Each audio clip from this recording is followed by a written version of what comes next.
ମୁଁ ସମ୍ମିଳିତ କର୍ମଜୀବୀ ସାମ୍ବାଦିକ ସଂଘର ସଭାପତି ପ୍ରକାଶ ହାତୀ। ଆଜି ଆମେ ଆସିଥିଲୁ ଖୋର୍ଦ୍ଧାର କିଛି ସାମ୍ବାଦିକ ଆମର ବାଲୁଗାଁରେ ଥିବା ସାମ୍ବାଦିକ ଯେ ମହାଭାରତରେ କାର୍ଯ୍ୟରତ ଅଛନ୍ତି ବର୍ତ୍ତମାନ ତାଙ୍କୁ ସେ ଗୋଟେ ସମ୍ବାଦ ପରିବେଷଣ କରିଥିଲେ। ସେ ସମ୍ବାଦ ପରିବେଷଣ କଲା ପରେ ସେଠାର କିଛି ମୁଷ୍ଟିମେୟ ଗୁଣ୍ଡା ଯେଉଁମାନେ କି ନିଶା କାରବାର କରୁଛନ୍ତି ସେ ତାଙ୍କୁ ମରଣାନ୍ତକ ଆକ୍ରମଣ କରିଥିଲେ ଏବଂ ଆକ୍ରମଣ କଲା ପରେ ସେ ସାମ୍ବାଦିକ ଜଣକ ଥାନାର ଦ୍ୱାରସ୍ଥ ହୋଇଥିଲେ। କିନ୍ତୁ ଏତଲା ଦେଲା ପରେ सी अपोजिट जो मैंने निशा कारबार करुँच सी गोटे काउंटर एफआईआर देले। ये काउंटर एफआईआर गोटे प्रहसन होती तेणु सांबादिकर कंठरोध करने ये गोटे प्रयास जदि सांबादिक किसी कला आक्रमण आक्रमण कलापर सांबादिक थाना को जाऊँगी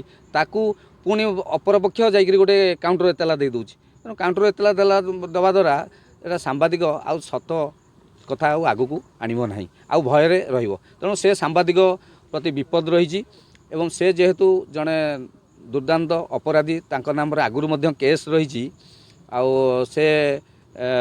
आपको मरणात्मक आक्रमण कलापर एतला दौर पुलिस सपोर्ट कर गोटे केस सांबादिक ना कार्य तो सांबादिक खबर परिवेषण कर बारंबार अभियोग हो थाना पुलिस से मकदमा को रुजु कर कारण जनाऊनी जे मुदलाजी कौन घटना से जानू ना कि केस रेजिस्ट होती पुलिस यह तो पुलिस कार्य को आम ठीक बोली भावुने तथापि आम उपरस्थ अधिकारी आम एसपी को देखा करने को आसलु।